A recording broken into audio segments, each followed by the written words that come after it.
Mi nombre es Mariana Cabrera Corona y hoy les voy a presentar mi proyecto Salvavidas. Lo primero que vamos a ver pues son los temas. Como podemos ver pues son varios temas los cuales vamos a ir desenglosando a medida que vayamos pasando las diapositivas. El primer tema son las características de los seres vivos. La primera es la irritabilidad, que es la respuesta inmediata a estímulos del entorno. Luego le sigue la homeostasis, que es la capacidad de mantener estables sus condiciones internas. Luego le sigue el metabolismo, que son reacciones químicas dentro del cuerpo para transformar nutrientes en energía vital. Lo que le sigue es la adaptación, que son cambios generacionales para sobrevivir en un ambiente específico.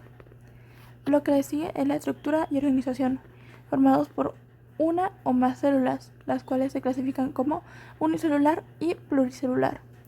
Luego sigue el crecimiento y desarrollo, que es el aumento de tamaño y maduración física. Y por último, la reproducción, que es la creación de nuevos individuos para preservar la especie. Luego siguen los niveles de organización, los cuales empiezan por lo más simple y terminan por lo más complejo, que primero es la célula, pues es lo más simple que podemos encontrar, ¿no? Lo que le sigue es el tejido como músculos, piel y así. Lo que le sigue es el órgano. Y luego el sistema, que puede ser sistema nervioso, endocrino, para después crear al individuo. De ahí nos pasamos a la población, que de ahí se desenglosa a las comunidades, que ahí podemos ver una imagen que nos muestra muy bien cómo son las comunidades, ¿no? Luego está el ecosistema y por último la biosfera. Lo que le sigue es la célula como base fundamental de la vida. Tenemos en estas tenemos dos clasificaciones, que es la procariota y la eucariota. En la procariota sus características es que son antiguas y simples, porque estas no tienen un núcleo que proteja su ADN, lo cual hace que todo el ADN esté flotando libremente por la célula. En cambio, las eucariotas es todo lo contrario, son grandes y complejas y tienen un núcleo que protege toda la información genética, la cual es el ADN, y tiene organelos, que son como órganos minis, que puede ser como los ribosomas, mitocondrias. Y un ejemplo de estos son las células animales, plantas, hongos y protozarios. Y las eucariotas son las bacterias y las arqueas. La estructura que casi siempre solemos ver en las células es el núcleo, el nucleolo, el retículo endoplasmático rugoso, el retículo endoplasmático liso, el aparato de Golgi y muchos más, como también está la mitocondria, el lisosoma, el rizosoma, la pared celular, la membrana plasmática y muchos más. Luego lo que le sigue son las biomoléculas. Aquí tenemos todos los tipos de biomoléculas, que son los carbohidratos, lípidos, proteínas, ácidos nucleicos, polímeros, nucleótidos y los subtipos. Traté de sintetizar lo más que pude, que son pues, en los carbohidratos los monosacáridos y sacáridos. En las proteínas están los triglicéridos y los esteroides. En ácidos nucleicos están los péptidos y en los polímeros de nucleótidos está el ADN. Y de ahí pues se desenglosa, como por ejemplo los monosacáridos y disacáridos suelen ser como glucosa o azúcar de mesa. En los triglicéridos y esteroides está el aceite vegetal, la cera de abejas y el colesterol. En las ácidos nucleicos, en las proteínas están la hemoglobina, el colágeno y la insulina. Y ácidos nucleicos y polímeros de nucleótidos pues son como su nombre lo dice, que es el ADN y el ARN. Lo que le sigue es el metabolismo. El metabolismo son reacciones químicas que se producen dentro de tu cuerpo o dentro de una célula, las cuales mandan energía a tu cuerpo para pues, hacer las actividades de tu día a día. Y aquí se clasifican en dos, que es el anabolismo y el catabolismo. El anabolismo consiste en fabricar y almacenar y ayuda al cuerpo a generar nuevas células, reparar tejidos y almacenar energía. Y el catabolismo es el proceso mediante el cual las células obtienen la energía que necesitan. Y estos que principalmente descomponen moléculas grandes de los tejidos corporales y las reservas de energía para liberar energía. Luego está la fotosíntesis. ¿Qué es y por qué es tan importante? Para que se produzca la fotosíntesis de la planta es necesaria la presencia de clorofila, un pigmento sensible a la luz solar que le confiere ese característico color verde a las plantas. Y pues es como la fotosíntesis es la forma de que una planta obtiene energía.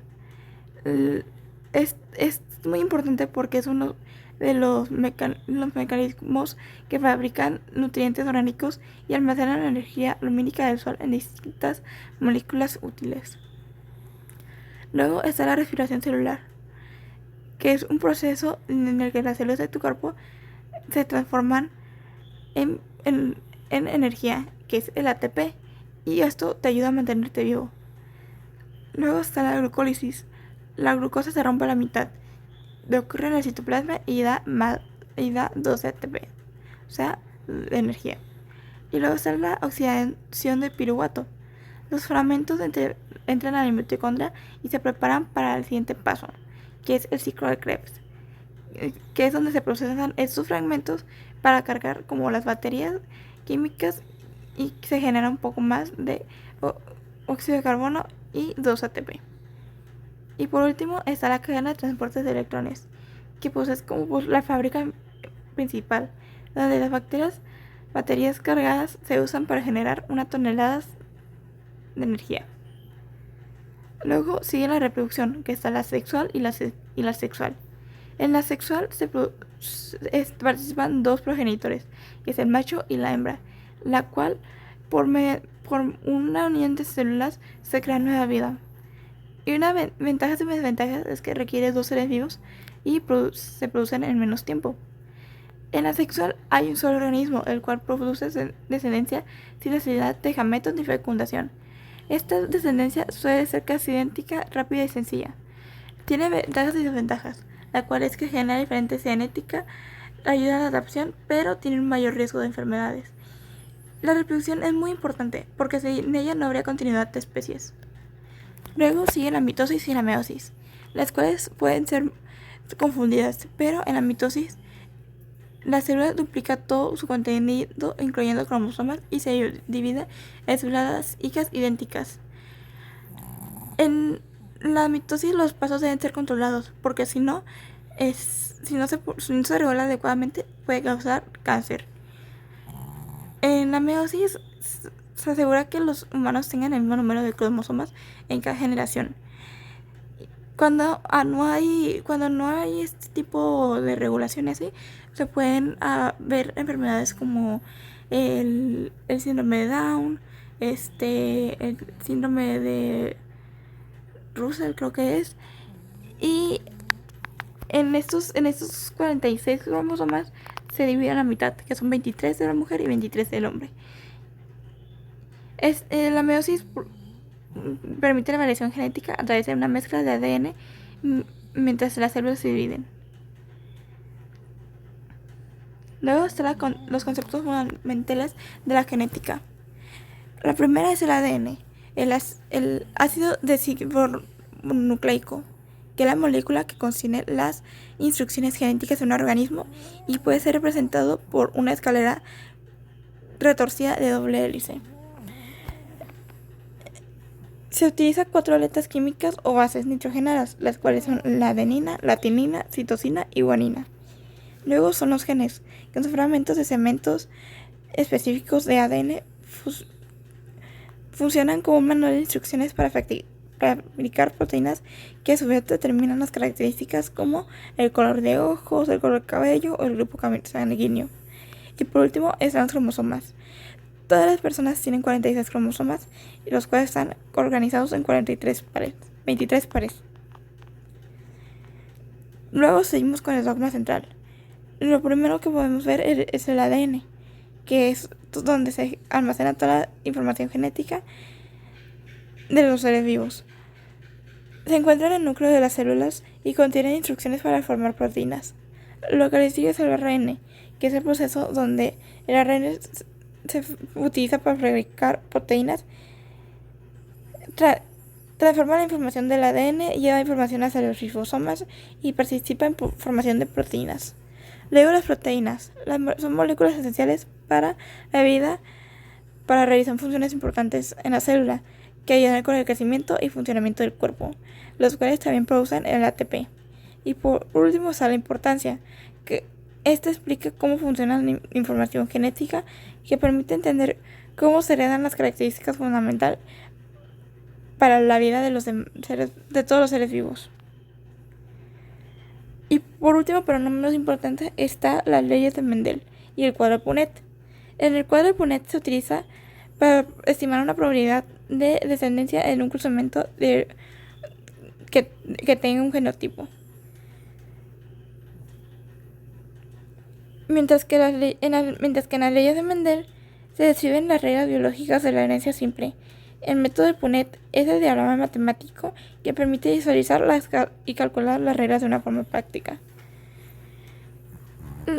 La primera ley de Mendel es la ley de la uniformidad, que es de los híbridos de la primera generación filial. Al cruzar la raza pura de una especie con otro individuo de raza pura con la misma especie, la descendencia de la primera generación filial sería fenotípicamente y genotípicamente igual entre sí. Luego, la segunda ley, la ley de segregación. Esta ley dicta que la segunda generación filial, obtenida a partir del cruce de dos individuos de la primera generación filial, se recupera el fenotipo y el genotipo del individuo recesivo de la primera generación parental en cada uno de cada cuatro descendientes. Y la última ley de Mendel, que es la tercera, es la ley de transmisión independiente o de la independencia de los caracteres. Durante la formación de los gametos, la segregación de los diferentes rasgos hereditarios se le da forma independientemente unos de otros. Por lo tanto, el patrón de herencia uno de ellos no afectará el patrón de herencia del otro. Y ya por aquí podemos ver los formatos APAS, que son todos los son algunos de los que utilicé en toda la presentación. Y con esto terminaría mi presentación. Gracias.